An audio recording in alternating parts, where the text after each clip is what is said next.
I know what you're all thinking. You're thinking one more TED Talk before they let us get lunch today, and this guy's going to torture us with food up on the screen. Guilty. But there's a reason for this.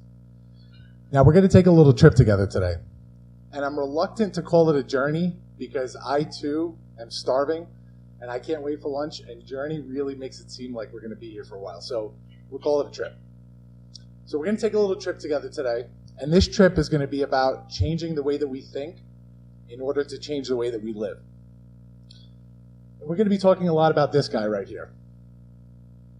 So by show of hands, who can tell me, without a shadow of a doubt, what this is? Show of hands. Ma'am, right here. Can you tell me with 100% certainty that you know what this is? Bingo. This is an apple. Now I want you all to do me one favor today, and it's a big one. Anytime you see a picture like this come up on the screen, and I point at you, I want everybody to say, this is an apple. All right, so let's give it a try. But again, remember, only when I point at you. This is an apple. Good. So let's get a little philosophical here. What is an apple? Is it a food? Is it a concept? Is it an object?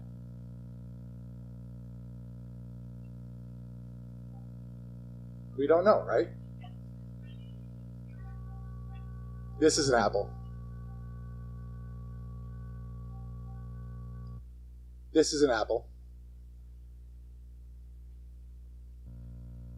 But this is also an apple. These are all apples. It's Apple Martin. Big Apple. Apple Watch. Folks, I can do this all day long. All right? But let's get back to the philosophical question of what is an apple? Now, it's a word that's used in tons of idioms every day, like, you're the apple of my eye. The apple never falls far from the tree. An apple a day keeps the doctor away.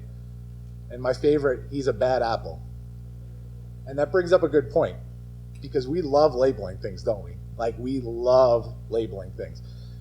We love taking a concept or a product, putting it neatly in a box, wrapping it up nicely, and saying, here is this concept, and this is what it's supposed to look like, and this is what it's going to be for the rest of time. But what if we threw out the rule book? What if things weren't always black and white? And what if you looked at a concept from a different perspective? What if you removed that concept from its box and realized that there do not have to be boundaries on your ideas? That is disruption. And that's going to be a theme today for us. Now, disruption is defined as the forcible separation into parts.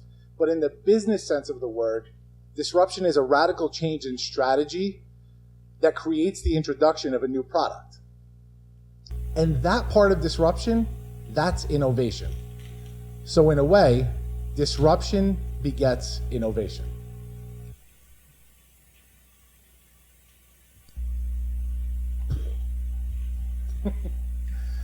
Now, I own a management consulting firm. So I am in the business of changing businesses, okay?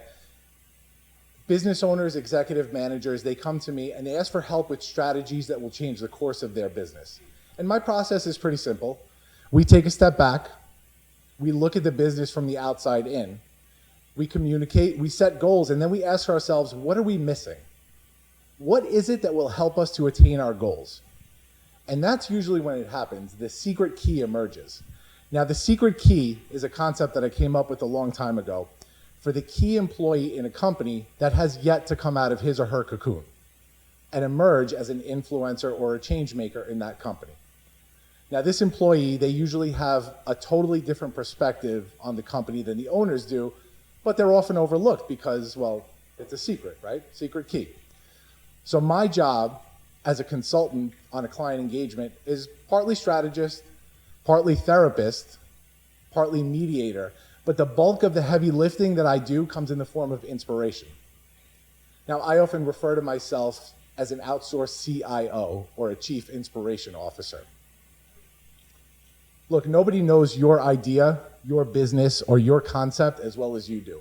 So my goal is to provide you with the tools and the resources that your company needs to succeed. So if inspiring a change in a business's thought process can effectively change the course of a business, yeah, that's what I'm going to do. I've walked into businesses that are so stuck in their ways that it's literally causing a failure of some sort in the business. And I have changed their processes and the culture in the business to embrace change through inspiration. I've inspired teams that now feel encouraged about thinking outside of the box because their ideas are finally being listened to. And those teams always change the game at their companies, always. That is disruption, inspiring disruption. All right, so let's recap what we've learned so far. Excuse me. Disruption. And of course, check, same page. Now, how do we know when the right time to disrupt is, or even how to go about doing it? Disruption can be a calculated risk, or it can be a leap of faith. And sometimes you carefully plan, and sometimes you just need to dive in head first. But sometimes your leaps are unwelcome by others, aren't they? So when is it okay to break the rules? You never know, really. And I'm going to be honest, this conversation is getting kind of deep, and I'm still trying to process this right here. So let's say you take your leap of faith. You put yourself out there, and you screw up. Now what? Newsflash, folks. Most people suck at things the first time they try them. Disrupt the idea that disruptors have it easy. It's never easy. My favorite athlete of all time, and arguably the greatest player in the history of the NBA, or this planet, Michael Jordan, is a disruptor. Now this man, who was, by the way, cut from his junior varsity high school basketball team, grew up to be the face of modern day basketball. Now during a commercial that MJ filmed a long time ago, he gave one of the greatest quotes that I have ever heard that's had a lot of influence on me. He said, "I've missed more than 9,000 shots in my career. I've lost almost 300 games. 26 times I've been trusted to take the game-winning shot and missed. I've failed over and over and over again in my life, and that is why I succeed." I mean, this is, these attitudes are mind-blowing. And this brings us to mistakes. Now, mistakes are just as important as successes as far as I'm concerned. We've all heard quotes from world changers like Albert Einstein, Steve Jobs, about how one must learn from mistakes on a daily basis in order to innovate. But what is a mistake? Is it a failed launch? Is it a failed beta launch of a piece of technology? Is it getting fired from a job that you thought you were good at?